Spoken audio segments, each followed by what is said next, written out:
Hi friends, welcome to my channel. సాయంత్రం ఇల్లు ఊడ్చుతో ఏమవుతుందో తెలుసా? తాళపత్ర సత్యాల్లో చెప్పిన విధంగా మీకు నేను తెలియజేస్తున్నాను. పెద్దలు హెచ్చరించిన మాట ఇది, కానీ ఎవ్వరు పట్టించుకోరు. సాయంత్రం అంటే అంధకారం మొదలయ్యే వేళ. అదే సమయంలో ఇంట్లోకి శుభశక్తులు అశుభశక్తులు రెండు సంచరిస్తాయి. ఆ సమయంలో ఊడ్చితే ఇంట్లో ఉన్న శుభం బయటకు పోతుంది, అశుభం మాత్రం లోపలే మిగిలిపోతుంది. పాత తాళపత్రాల్లో ఒక మాట ఉంది, సాయంత్రం ఊడ్చిన ఇల్లు రాత్రికి నిద్ర లేకుండా చేస్తుంది అని.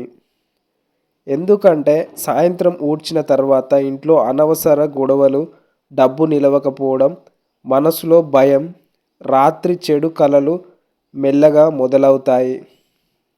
ఫ్రెండ్స్, మన ఛానల్ని సబ్స్క్రైబ్ చేయండి ప్లీజ్. చాలా ఇళ్లలో గమనిస్తే సాయంత్రం ఊడ్చే అలవాటు ఉన్న చోట ఎంతో సంపాదించిన డబ్బు చేతిలో నిలవదు. ఇది అంధనమ్మకం కాదు, తరతరాల అనుభవంతో పుట్టిన హెచ్చరిక.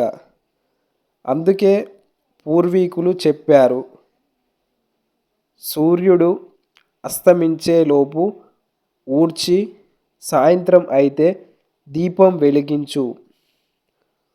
ఊడ్చకు, ఈ మాటను తేలికగా తీసుకోకు. ఇది చిన్న తప్పులా కనిపించిన పెద్ద నష్టానికి కారణమవుతుంది. ఇదే తాళపత్ర సత్యం. నమ్మితే లాభం, తిరస్కరిస్తే నష్టం. ఫ్రెండ్స్, మన ఛానల్ని సబ్స్క్రైబ్ చేసి లైక్ కొట్టి షేర్ చేయండి ఫ్రెండ్స్. కామెంట్ తప్పనిసరిగా నాకు ఇవ్వండి ఫ్రెండ్స్. ధన్యవాదాలు.